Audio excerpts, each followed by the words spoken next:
Abre sua Bíblia em João, capítulo 15. Vamos ler a partir do versículo 1. Diz assim: Eu sou a videira verdadeira, e o meu pai é o agricultor. Todo ramo que está em mim, que não dá fruto, ele corta. E todo ramo que está em mim, que dá fruto, ele poda, para que dê ainda mais fruto. Vou repetir esse versículo. Eu sou a videira verdadeira, diz Jesus. Aqui ele vai fazer uma analogia com a árvore, com a vide, que dá o vinho, a uva. E ele fala o seguinte: eu sou o vinho verdadeiro, a alegria verdadeira, a riqueza verdadeira. Eu sou a videira verdadeira, mas o meu pai é o agricultor. Todo ramo que estando em mim, quando ele fala todo ramo que estando em mim, ele já está excluindo os que estão lá fora. Ele não está falando para quem está lá fora, ele está falando para você que está nele. Quem é que está em Jesus? Então você está com um grande problema. Porque seguir a Jesus não é tão fácil quanto você pensava. Você tem muitos direitos quando começa a seguir a Jesus, mas também tem muitos deveres. Um homem só é homem de verdade quando cumpre seus direitos e os seus deveres. Homem que só quer direitos é uma criança emocional. O meu filho é assim, tem 4 anos de idade e ele só quer para ele. Se eu pedir para ele fazer alguma tarefa de casa, ele não vai querer, mas o chocolate ele quer. Ou seja, os direitos de uma criança ele quer. Mas ele não quer cumprir os deveres. Por quê? Porque ainda não é homem. Só um homem cumpre seus direitos e os seus deveres. A criança faz somente o que quer. O homem faz aquilo que tem que ser feito. Então toda vez que você vê um homem que quer fazer somente o que ele quer, é uma criança emocional e espiritual. Porque quem aqui é homem de verdade sabe que a gente tem que fazer muita coisa que a gente não gostaria de fazer, está com preguicinha de fazer, não quer fazer, está cansadinho para fazer, mas a tua família depende de você, mas teus filhos dependem de você, e você não faz aquilo que quer, você faz aquilo que é necessário. E quando você aceitou Jesus Cristo, você entrou neste versículo. Então preste muita atenção, porque a palavra de hoje é para você, e diz o seguinte: eu sou a videira verdadeira, mas o meu pai é o agricultor. Todo ramo que está em mim e não der fruto, ele vai cortar. Todo ramo que está em Jesus, mas não frutifica, ele vai cortar. Quem vai cortar? Jesus? Não. Quem? O agricultor, o pai. O pai vai cortar. Mas todo ramo que tiver nele e der fruto, o pai vai podar. De qualquer maneira você vai tomar uma tesourada. Se você der muito fruto, você toma tesourada. Se você não der fruto, você vai tomar tesourada. Se você não der fruto, ele vai te cortar. Se você der fruto, ele vai te podar. Qual é a diferença de cortar e podar? Eu te explico. Se você conversar com qualquer um que entende um pouquinho de agricultura, vai te explicar bem. Cortar é pela raiz, podar é nas pontas. Quando Jesus te corta, quando Deus te corta, é pela raiz e você não se levanta mais. A Bíblia diz: o homem que é muitas vezes repreendido, uma vez cai e não se levanta mais. Mas o homem que toma a tesourada de Deus nas pontas, está sendo podado. Para quê? Continua o versículo. Para que dê ainda mais frutos. Nós não sabemos ser repreendidos. Nós não sabemos ser podados.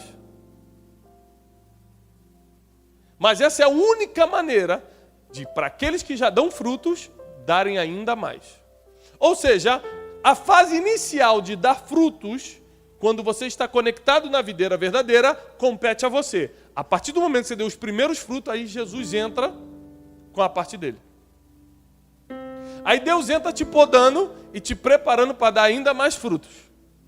Porque quando você começa a dar os primeiros frutos, você dá no seu nível de conhecimento, no seu nível de habilidade, no seu padrão de conduta. Quando o agricultor entra te podando, ele já está te botando do jeito que ele sabe que você vai multiplicar sobremaneira. E continua, diz o seguinte, versículo 3: Vós já estáis limpos pela palavra que eu vos tenho falado. Estais em mim e eu em vós. Assim como o ramo de si mesmo não pode dar fruto, se não estiver na videira, assim também vós, se não estiverdes em mim. Eu sou a videira, vós sois os ramos, e quem está em mim e eu nele, esse dará muito fruto. Quem estiver em mim e eu nele, este dará muito fruto, porque sem mim nada podeis fazer. Mas continua. Se alguém não estiver em mim, será lançado fora, como ramo, e secará. E os que colhem e lançam no fogo e ardem. E os colhem e lançam no fogo e ardem. Mas se vós estiverdes em mim, versículo 7, e as minhas palavras estiverem em vocês, pedireis tudo o que quiserdes e vos será. Se vós estiverdes em mim e as minhas palavras estiverdes em vós, pedireis alguma coisa? Pedireis muita coisa? Pedireis o quê? Pedireis o quê? Tudo. Se vocês estiverem em mim, e a única chance de estar em mim é dando fruto, porque senão eu já corto. Se vocês estiverem em mim e eu estiver em vocês, diz o Senhor, você vai me pedir tudo. Não é muita coisa, é tudo. E vos será feito. Deus não é homem para que minta, nem filho do homem para que se arrependa. Deus vai te entregar uma grande chave através dessa palavra hoje. Muitas portas que estavam fechadas vão se abrir para você, meu irmão. Muitas oportunidades que não tinham chegado vão se abrir agora. Eu profetizo na autoridade do nome de Jesus que essa palavra vai abrir portas em todas as áreas da tua vida, no casamento, na vida emocional, sentimental, financeira, no teu trabalho, na tua empresa. Vocês vão me pedir tudo e eu farei. Agora encerramos no versículo 8 essa parte. Nisto é glorificado meu Pai, que deis muito fruto. Tem gente que fala assim, eu quero glorificar a Deus. Aí acha que dando glória a Deus na igreja está glorificando a Deus. Que bebê na fé. Ah, tem gente que fala assim, pai, não gostei da entrevista do fulano de tal na televisão. Não, por quê? Porque ele é crente, não deu um glória a Deus. Você não glorifica a Deus dando glória a Deus, meu irmão. Falando na igreja. Você não glorifica a Deus quando entra no teu trabalho e fala, glória a Deus. Você glorifica a Deus só de uma forma e está na Bíblia. Nisto é glorificado meu Pai, que deis muito, não alguns, não poucos, não mais ou menos, que deis muito fruto. Se você realmente quer glorificar a Deus, você precisa dar muito fruto. E assim sereis meus discípulos. Então Jesus encerra essa parte dizendo o seguinte, se você quiser glorificar a Deus e dizer que me segue, dizer que é meu discípulo, você vai ter que dar muito fruto. Fruto é algo muito importante para Deus, porque está ligado a resultado.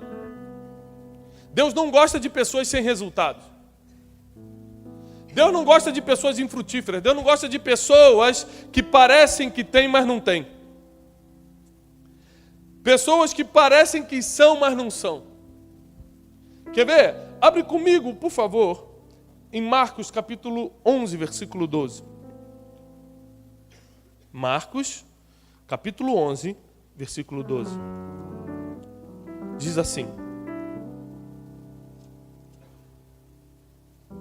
E no dia seguinte, quando saíram de Betânia, teve fome. E vendo de longe uma figueira que tinha...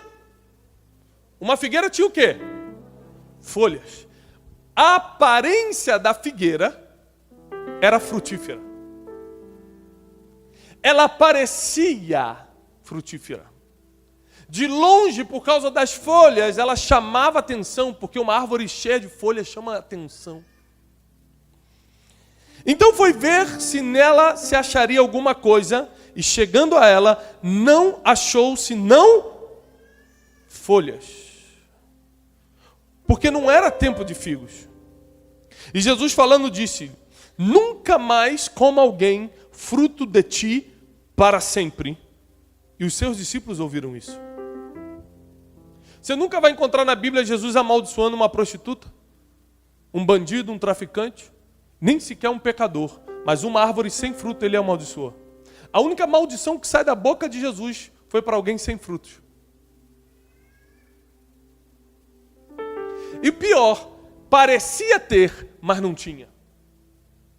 Hoje nós vivemos uma geração de aparências. Uma geração de rede social. Está todo mundo rindo, está todo mundo brincando, está todo mundo de férias na rede social.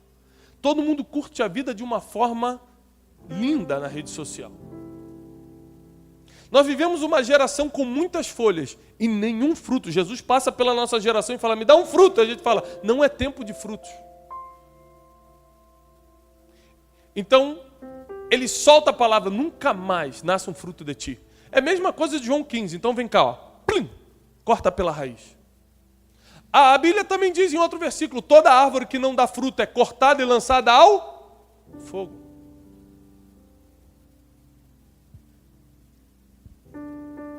Não se envolva com nada, meu irmão. Grave isso que eu vou te falar, que é um dos maiores conselhos que eu já te dei esse ano na Escola de Sabedoria. Não se envolva com nada que você não esteja disposto a dar frutos. Seja no teu ministério, seja na empresa, seja na família, seja numa oportunidade que te dão, seja em alguma coisa que te botam para fazer na igreja, não entre. É melhor você dizer não do que entrar para não dar frutos. Porque a partir do momento que as folhas crescem, ou seja, a aparência veio, Jesus vai lá na tua árvore e perguntar: cadê o figo? Cadê o fruto? Porque você chama a atenção de Jesus pelas folhas, mas quando chamou a atenção, ele vem pedir o fruto. Eu fico surpreendido porque Jesus é aquele que perdoa o pecado mais pecaminoso que você pecou. Mas não perdoou a árvore que não tinha fruto. Porque se você está nele e não dá fruto, você está envergonhando o nome dele.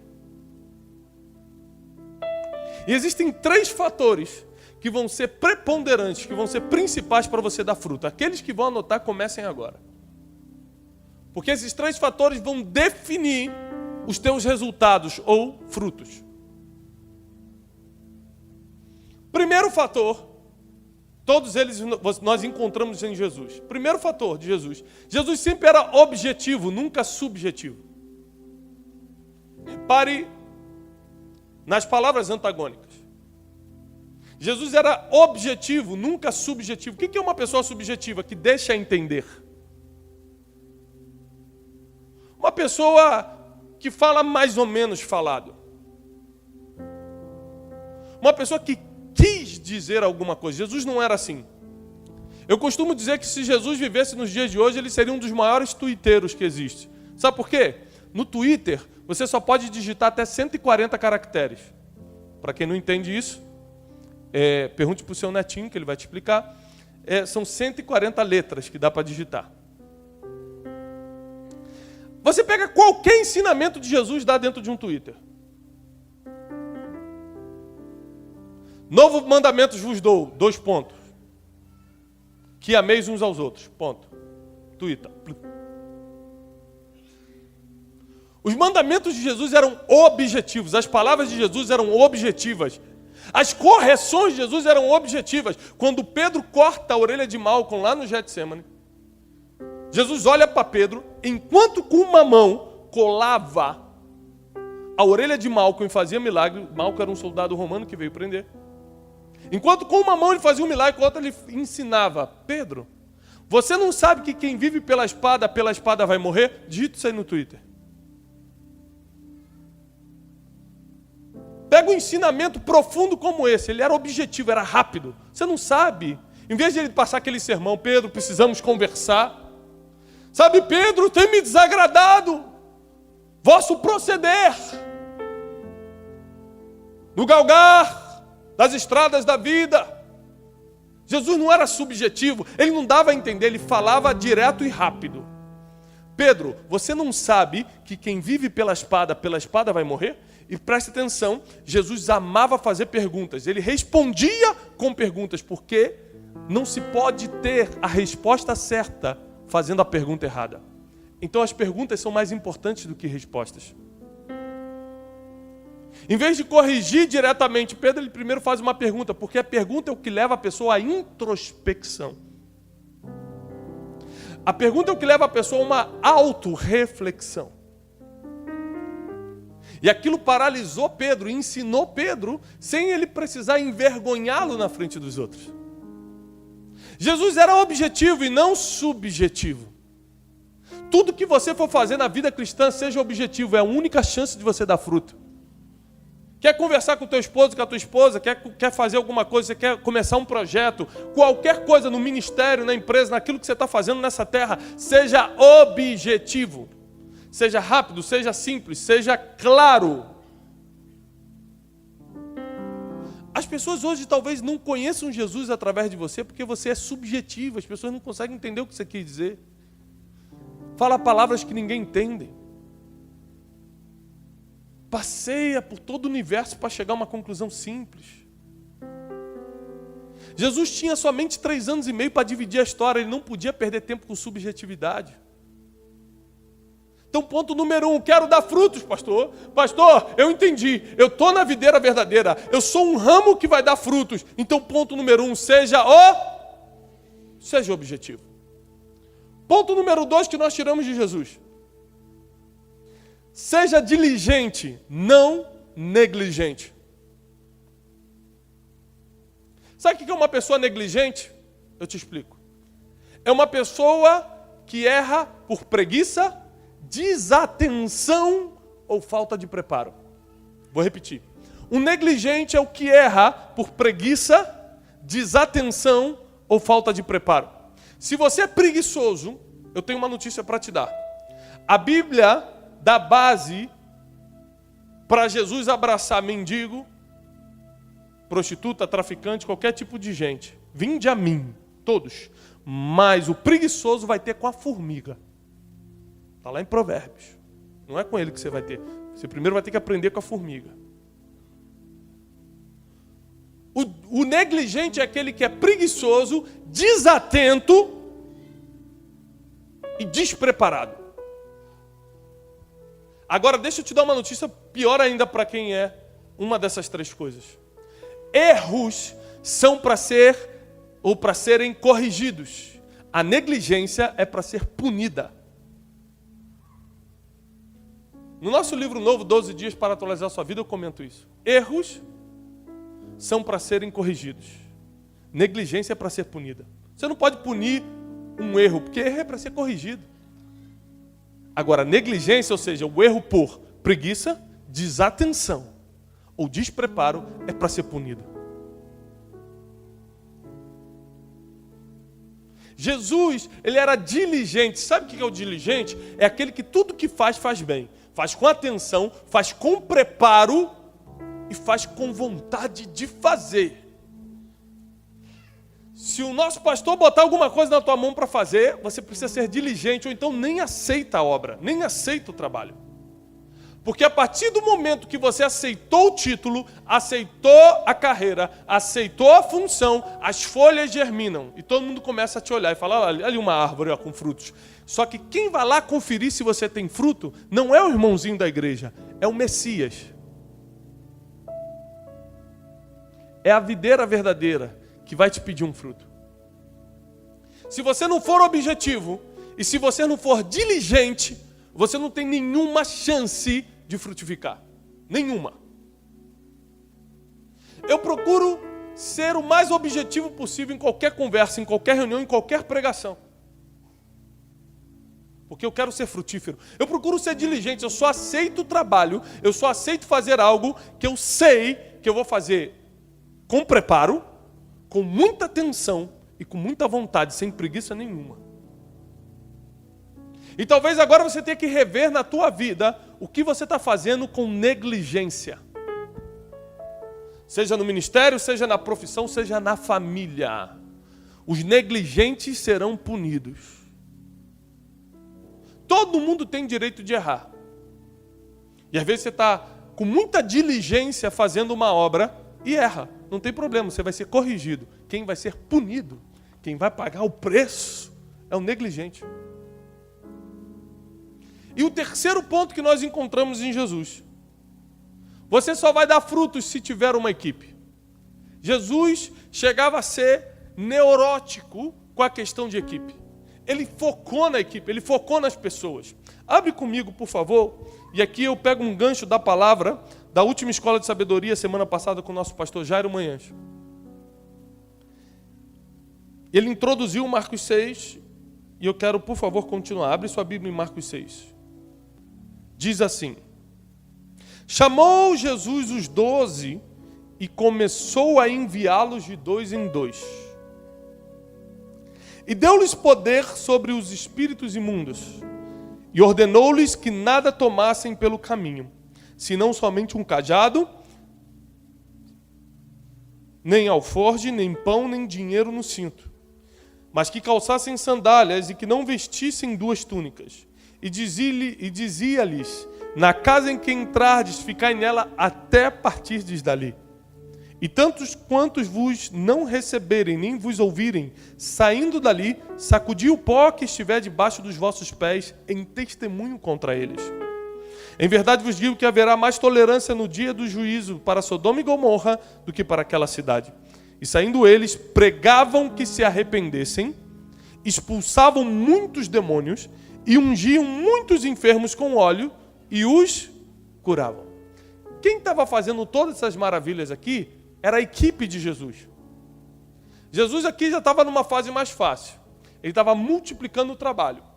Ele, em vez de ir de aldeia em aldeia, ele dá um descanso aqui e fala o seguinte: agora vocês vão. Faz conforme eu lhe ensinei, faz conforme vocês aprenderam comigo, e eu vou lhe dar mais algumas instruções e lê. E fala para eles o que nós acabamos de ler. Não leve alforje, ou seja, bolsa, não leve pão, não leve dinheiro, só leve um cajado. Bote uma túnica, não vá com 2. Entre na casa, e a casa que te receber fica ali até sair. As que não te receberem, sacode o pó do pé para que fique como testemunho contra eles. Aí eles obedeceram a instrução, foram e realizaram tudo isso. Pregaram o arrependimento, expulsaram muitos demônios, ungiram os enfermos com óleo e os curaram. E os curou. Ou seja, os resultados passaram de Jesus para a equipe. A única chance que você tem de prosperar de verdade é que outros comecem a replicar o que você já faz. Se Jesus não tivesse formado essa equipe, como o Evangelho chegaria em Carapicuíba 2000 anos depois? Em Alphaville 2 anos depois? Em Itapevi 2 anos depois? No Japão 2 anos depois? Na Índia há 2000 anos depois? Como? Se Jesus morreu um pouco depois disso. A única chance de nós sermos frutíferos de verdade é treinarmos pessoas pelo caminho. Mas a gente está tão focado com os nossos problemas, a gente está tão focado com os nossos negocinhos, mas eu estou passando uma dificuldade, que a gente foca na gente, nos nossos problemas, nos nossos buracos do caminho, e não educamos ninguém, não treinamos ninguém, não formamos ninguém. Mas acredite, tem muita gente que está à sua volta doida para aprender. Tem muita gente que não sabe 10% do que você sabe. Você acha que não sabe, mas eu te garanto, te dou a minha palavra, tem gente do teu lado que não sabe 10% do pouco que você acha que não sabe. Só de você estar vindo aqui na Escola de Sabedoria, você já tem informação para ensinar um monte de gente. Quem você está formando? Quem você está ensinando? Quem vai expandir o que você começou? Seja empresa, seja ministério, seja o que for. Seja objetivo, seja diligente e forme uma equipe. Esses são os 3 passos básicos e principais para você começar a dar fruto. Porque há de se convir que quem está conectado na videira verdadeira e começa a dar fruto, não vai faltar gente em volta de você querendo ser igual a você. Sim ou não? Estão de acordo? Se as pessoas começam a ver que eu estou conectado na videira verdadeira e estou dando fruto, quem não vai querer andar do meu lado? Por que as pessoas gostam de andar com rico? Porque materialmente ele tem fruto, resultado. E quem gosta de andar com rico é quem um dia quer ser rico. Fala assim, pô, que carrão. Ou seja, você anda com as pessoas que têm os frutos que você gostaria de ter. Os discípulos andaram com Jesus porque eles gostariam de ter aqueles frutos. Cura, andar sobre o mar, ressuscitar mortos. Aí quando Jesus forma a equipe, ele envia eles, sabe para quê? Para fazer os mesmos resultados, dar os mesmos frutos que o mestre dava. Vocês andaram comigo para aprender isso, agora eu estou enviando vocês. Vá, cure os enfermos, expulse os demônios, façam milagres, ressuscitem os mortos.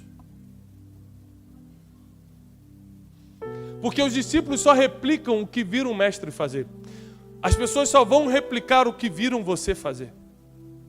Não é o que você falou, é o que você fez. Não é o que você disse, é o que você vive. Esses 3 pontos, além de estarem na Bíblia, foram os 3 pontos que eu usei na minha vida para dar frutos. Eu costumo falar o seguinte, nunca na minha vida, nunca na história da minha vida, eu pedi para pregar. Nunca. Nunca liguei para alguém para falar, deixa eu pregar. No entanto, eu tenho uma das agendas mais complicadas do nosso país. Por que as pessoas convidam? Se eu nunca subi na internet um banner, agendas abertas. Ah, eu te explico, é fácil. Porque eu tenho fruto. Aí as pessoas querem ter o fruto que eu tenho.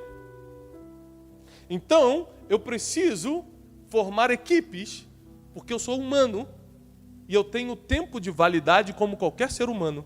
E se eu não passar o que eu tenho para outras pessoas, o que Deus me deu morre comigo. Agora, se eu não estou preocupado comigo, e sim com transmitir a verdade do Pai para a geração, eu vou formar equipe. Eu vou treinar pessoas. Eu vou passar informação. Eu vou capacitar, eu vou equipar pessoas que me cerquem. Quem anda comigo sabe que eu nunca jogo conversa fora. Toda vez que você estiver do meu lado, eu vou estar te ensinando alguma coisa. Ou aprendendo alguma coisa. Aqui tem pessoas que às vezes me buscam, estou vendo o Thiago Felipe ali, o Felipe Thiago me busca no aeroporto. Pastor, quero só aprender contigo. Eu venho 40 minutos, 1 hora do aeroporto até em casa, ensinando. Ali está o César, que foi comigo esse final de semana para Angra dos Reis de carro, fui pregar num congresso de pastores, 6 horas de carro, a gente não foi falando dos outros, a gente não foi falando que a estrada estava difícil, a gente foi ensinando um ao outro. Porque o tempo é muito curto. Nós temos prazo de validade. E nós não podemos perder tempo falando nem dos outros, nem disso, nem daquilo. Nós precisamos estar treinando pessoas em toda oportunidade que Deus nos dá. Se você, a partir de hoje, for objetivo, diligente e um formador de equipes, ninguém vai te deter. Todo projeto que Deus colocou na tua mão vai prosperar. Tudo que Ele confiou em você vai ter resultados. E todo mundo vai querer andar contigo. E você vai ser José para a tua família, ou seja, você vai ser aquele que vai dar direção para a tua casa, vai ser o sustento das tuas gerações. Porque qualquer um que dá fruto começa a ser seguido pela família, começa a ser seguido pelos amigos, começa a ser seguido pelos vizinhos. E você foi chamado para dar fruto e não para ser infrutífero. Você não será cortado, você será podado. Agora, prepare-se, porque a tesourada é inevitável. Essa semana eu passei por umas coisas que eu falei, meu Deus. Ontem eu estava no monte orando. Eu falei, Deus, freia os inimigos. Senhor, libera... Queridos, eu estou com a viagem do Japão marcada há meses. Quem está orando pela viagem do Japão? Tem alguém orando pelas missões aqui? Obrigado, 3 pessoas. Depois eu quero dar um abraço a vocês. Por estarem orando pelo Japão. Há meses a passagem está comprada, há meses as coisas estão marcadas. Só hoje, 3, 4 dias antes da viagem, o visto saiu. O cônsul negou meu visto 3 vezes. Ontem eu fui para o monte e gritei lá, Senhor, libera esse visto, ou então nunca mais eu piso no Japão.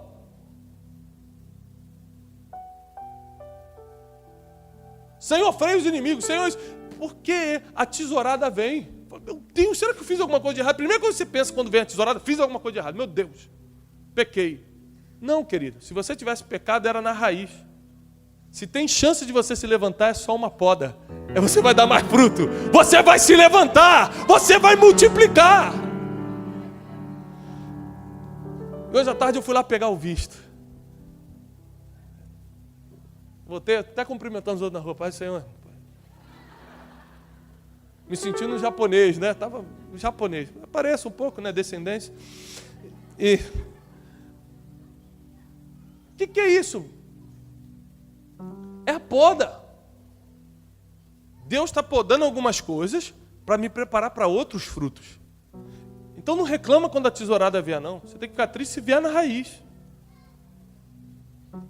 Mas você que é da De Alfa, você que está aqui hoje, você que dá bom fruto, não vai ser cortado, você vai ser podado, porque Deus vai te levantar nessa geração, porque Deus vai te levantar, você vai ser frutífero. E eu profetizo e declaro que tudo que você fizer vai prosperar, onde tocar tua mão vai multiplicar, nada ali será impossível. Deus vai te dar sabedoria e inteligência para multiplicar, para fazer acontecer. Vão te olhar de longe, vão ver muitas folhas, vão chegar perto e não vai ter bolsa que carregue tanto fruto que você tem para dar. Em nome de Jesus. Em nome de Jesus. Eu quero orar por você. Porque eu creio que hoje à noite é uma noite de cair por terra tudo que estava impedindo de você dar fruto. Eu quero repetir João 15. Aquele que estando em mim. Repara que ele não está falando lá de fora. Eu quero repetir isso porque isso é muito importante. Esse detalhe muda tudo.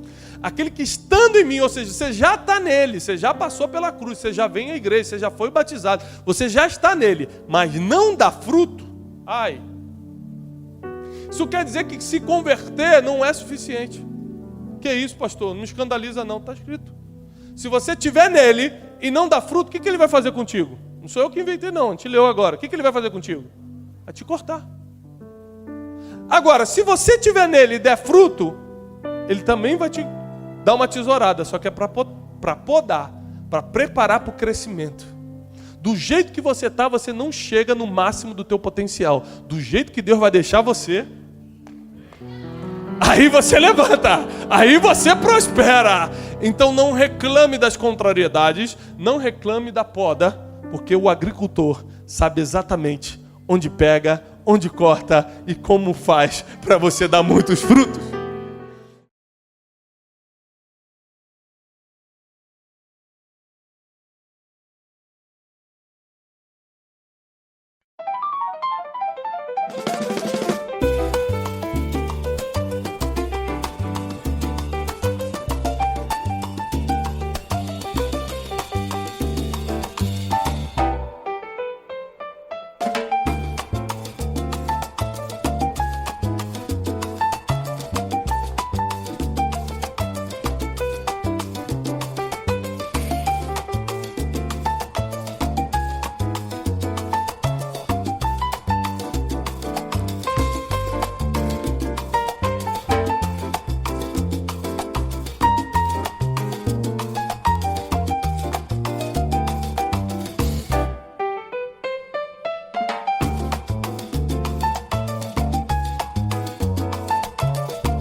早晨啊，早晨啊，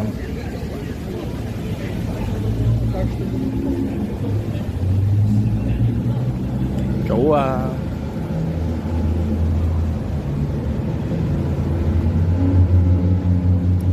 早晨啊，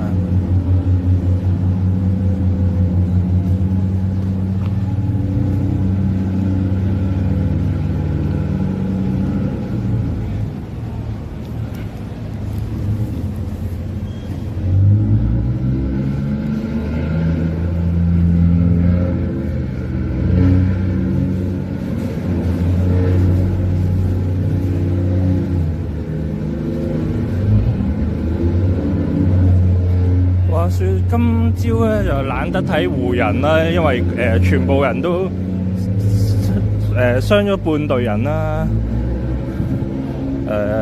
，Luka 啊、LBJ 啊、Smart 哥啊，同埋呢個 Vincent 都冇出啦，全成紮都係啲主力球員啦，冇睇啊！黃子華佢好 friend， 係啊，拍親套戲都揾佢，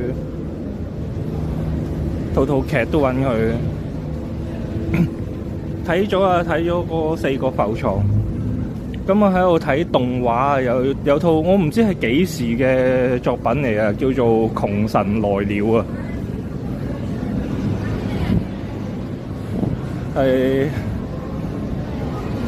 係啲無厘頭嘅作品咯，但係真係好好笑，全部都係笑得出嘅啲笑點，係無聊到一個點，係非常之無聊嘅。講個女主角係嗰啲係啲有錢女啊，跟住喺學校又係風頭躉啊，有好多人好多男士中意佢啊，跟住又學運動又勁，學業成績又勁，咁樣係超級好彩好運嘅。同埋跟住有一日就係話有個窮神嚟咗，係要令到佢行衰運咁樣。跟住佢又喺度同嗰個即成個劇情就係講佢同嗰個窮神喺度周旋啊，喺度鬥法啊咁樣。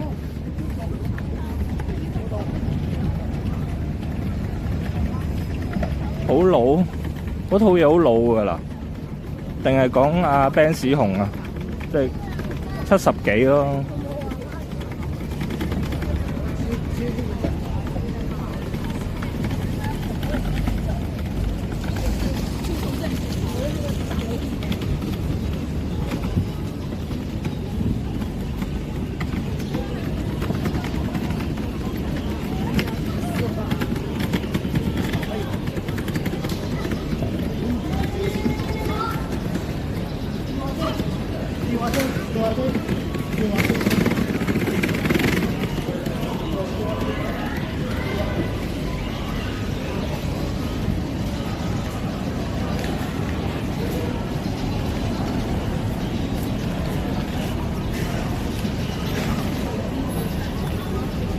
如果 Ben 史雄嘅話，佘詩曼都同佢好 friend 啦，特登取消行程留翻喺香港，即係知道佢咁情況。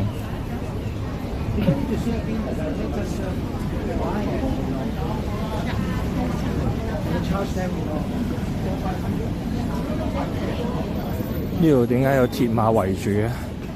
觀光巴士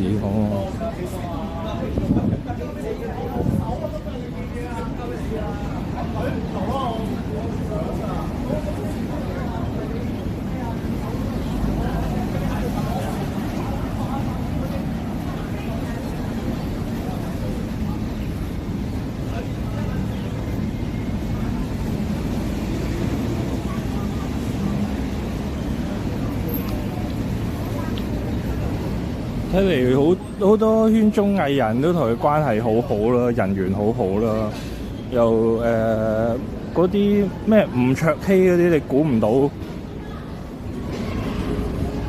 估唔到原來都同佢好 friend 嘅。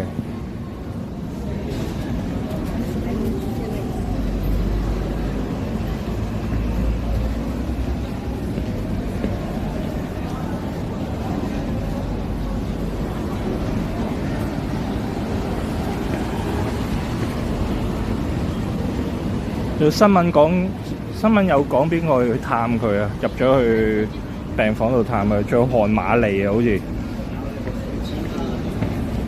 啊馮素波啊，即係 Anson Lo 啊。